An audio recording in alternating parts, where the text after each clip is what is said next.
Oh man. Okay. Testing the mic out. So I don't know how well y'all be able to hear me. The mic's over here. It's the first time going live in this setup. Um, Anyways, I've got my board here. I'm going to run through this real quick, guys. If you need help with hard money, text me at the number below.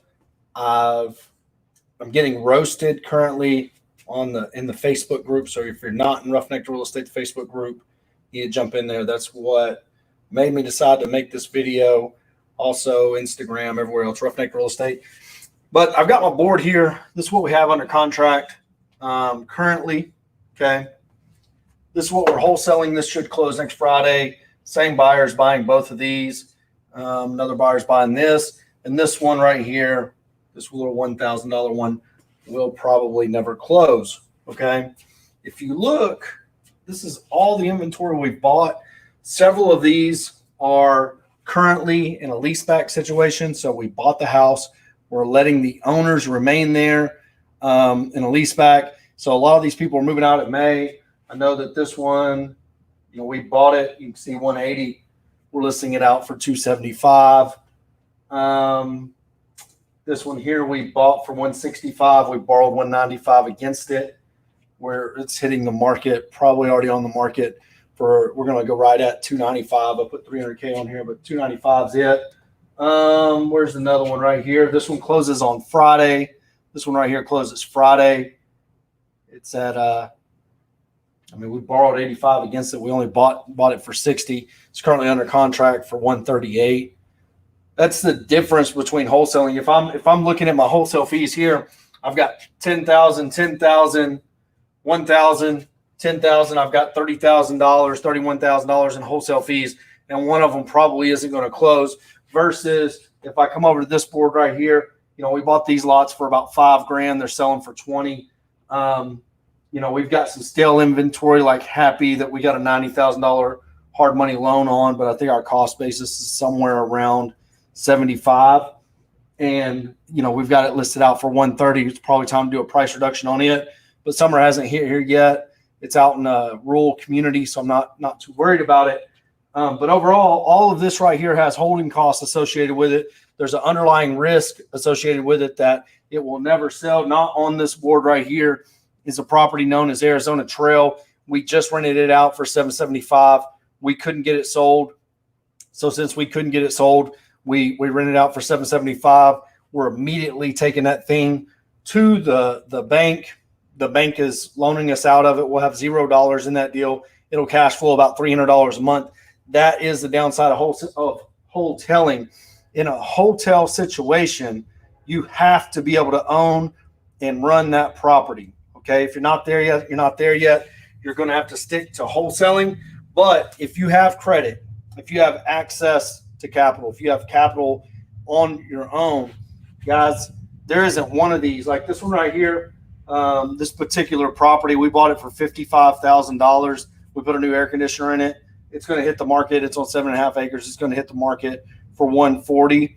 You can't do that in a hotel model or in a wholesale model. Nobody would have paid you a wholesale fee on that. They might pay you $10,000. They might pay you $20,000, but you're not going to double or triple your money like you will wholesaling it, exposing it to the whole market. The downside is you have to be able to manage it. So let's run through some costs, some of the cost associated with this. Guys, I made a post, said 80% deals are not a deal. And I'm not wrong. Like, you cannot take ownership of something at 80%, deal with the holding cost, deal with the carrying cost, deal with the unknown, and expect to make a profit. Flipping, renting, depending on how deep your pockets are, if you're betting on appreciation, if it's in a hot market, neighborhood, whatever. But listen, there's a lot of hot market wholesalers out there right now.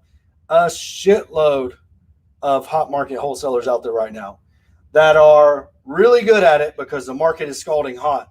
Well, guys, if you can't negotiate and get discounted properties, if you can't get properties at 40, 50, 60 cents on the dollar, if you don't know where to look for them, if you don't know where to find them, if you don't know how to negotiate them to that price, you're not going to be in this business very long. I know. I've been 6 years now. I've been in this business.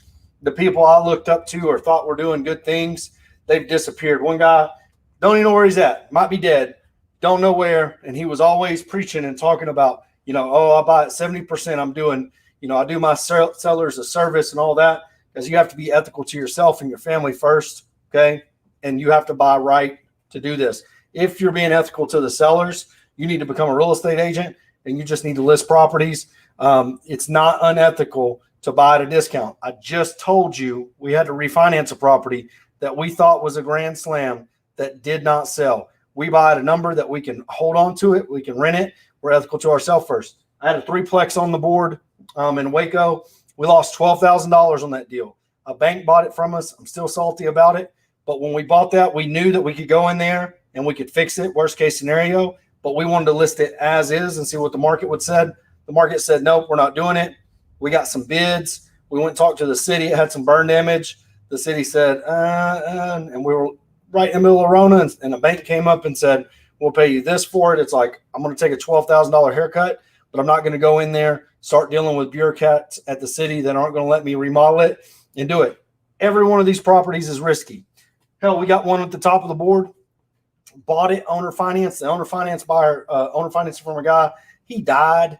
So now we don't even know, like, we're sending the payment to his sister, but we're going to have to go sort that out. Not everything in this business is a grand slam. So if you are buying at 70%, 80, 90%, wherever you're buying at, and you run into any of these snags, the pain is going to be much greater. So you have to buy it at a number where it makes sense and it can cash flow as a rental. You have to have access to capital so you can get it.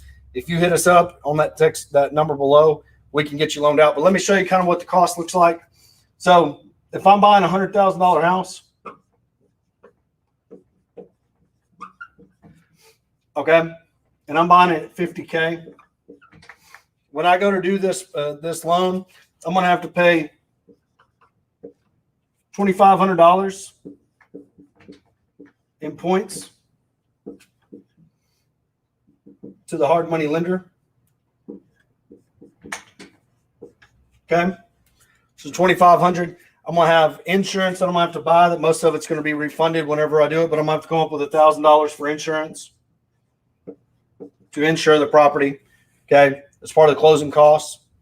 All right, I'm going to have to have some carrying costs. I'm going to have to probably pay at least 1 month worth of payments. So I'm going to have debt service of $500. Okay, I'm going to have to spend a little bit of money on it because I'm buying it. I'm going to have to take possession. I'm going to have to pay to clean it out. So let's say another $2,000.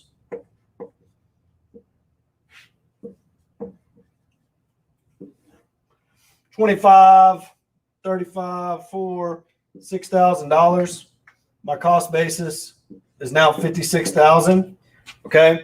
Now let's say carrying costs go a little bit longer, but this is just to take possession of it, get it cleaned out, get it mowed, get it cleaned up, and then get it on the market. Okay.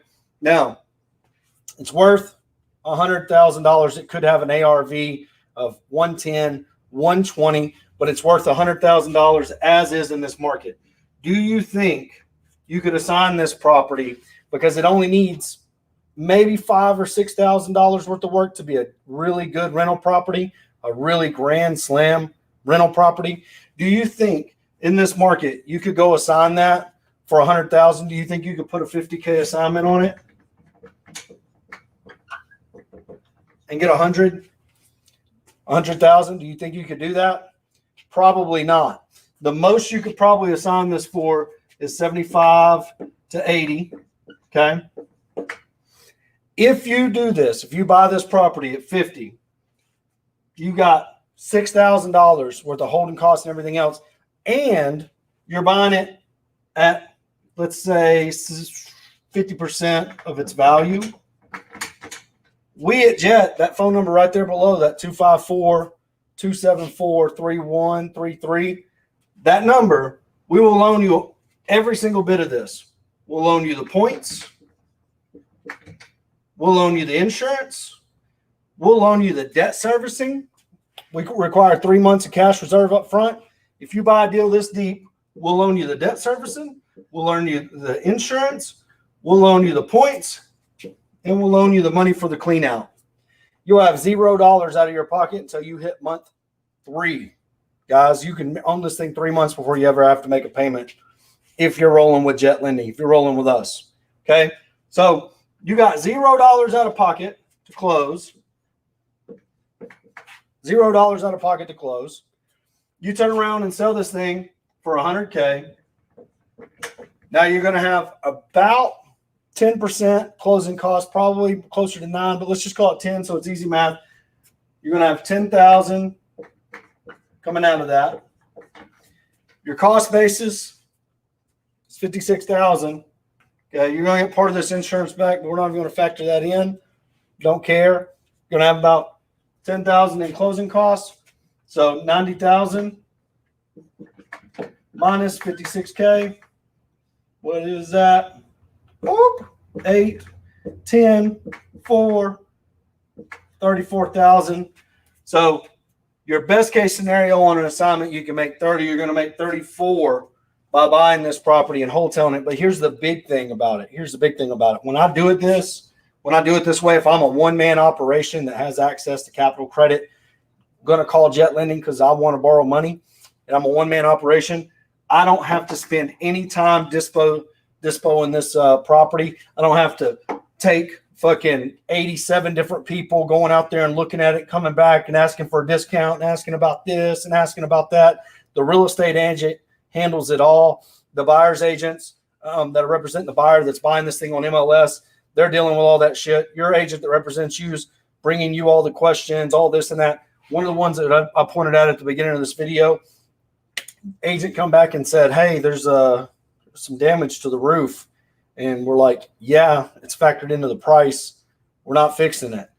You've seen the roof whenever you contract. And they said, you know what? You're right. We're still going to close on it. Cash money. We've sold everything like this for cash. We haven't had to deal with a retail lender yet whenever we're doing this model. So every single bit of this, you're going to come out with more money. But the biggest thing about it is you're going to have less time in the deal because your real estate agent is going to be handling 90% of the transaction. You just deal with sellers all day. You talk to more sellers. You invest your time into talking to more sellers. You invest your time in negotiating better contracts and everything else. You don't have to have a big dispo team. You see, I think I counted them. I think we got 15. I don't remember what it was, 15, 13, something like that. I'm not dealing with any tire kickers. I'm not dealing with anybody going and trying to go around me and talk to my seller. I'm not doing any of that nonsense. The only thing I'm doing is whenever an agent sends me a text message, says, hey, we got an offer. It's in your email. I look at the offer, weigh the offers, take the fastest and best offer, which ain't always the highest offer. It's just the best one that has the highest probability of closing.